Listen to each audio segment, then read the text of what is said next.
I got so much motherfucking design on right now. Break it down, bring it back, make it clap. I got 3 old thoughts, new guap, wear that damn. Bitches on my line, and you know they come strapped. Hold up. Di cerita Pandu Putra lahir saka Ibu Kunti.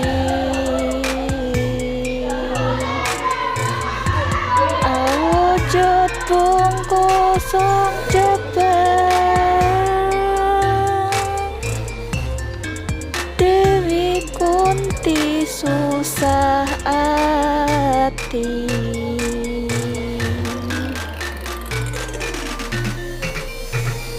Putra Dewi Umayi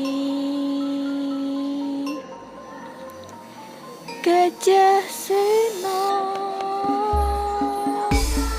mecah bungkus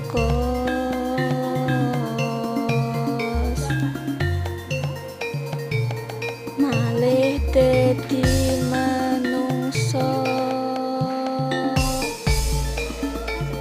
dadi satri ya sejati.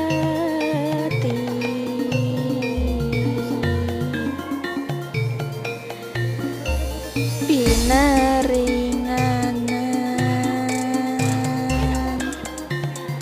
kanthi nama Bratasena.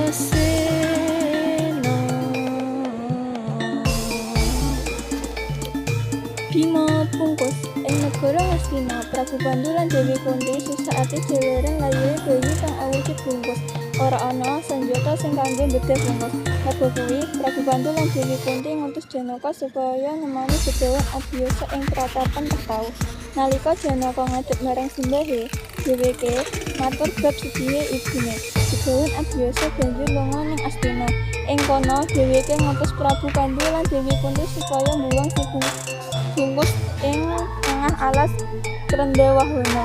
Bayi bungkus dibuwang ing alas Krendawahana kanthi kaancas supaya bisa dibuka utawa dipecah dening kewan alas utawa para jin sing ana ing alas kuwi. Nanging bayi bungkus malah gawe geger lan ngrusak alas amarga glundang-glundung ratakake wit-witan karo lemah. Para jin lapor marang Bathari Durga amarga ngrasa kaganggu dening bayi bungkus. Bathari Durga akhire lapor marang Bathara Guru. Gajah Sena diutus Bathara Guru supaya mecah bayi bungkus dening Dewi Umayi. Diutus supaya nggledhi kawruh bab kautamaan marang bayi bungkus. Gajah Sena kasil mecah bayi bungkus nganggo badine. Nalika kasil metu saka bungkus, si Dewi malah mbenting Gajah Sena nganti mati. Amarga dheweke ngira yen arep dipateni Gajah Sena. Akhire roh lan kakuwatane Gajah Sena mlebu ing awake bayi bungkus. Bathara Narada banjur maringi bayi bungkus jeneng Bratasena.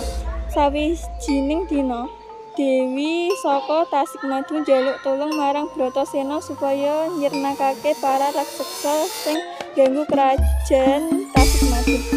Raseksa kasebut jenenge Kala Dahana, Kala Batala, lan Kala Maruta lan Kala Ranu. Sawise bisa ngalahake para raseksa kuwi, kekuatan papat raseksa mau mlebu ing awake Bratasena, yaiku kekuatan geni,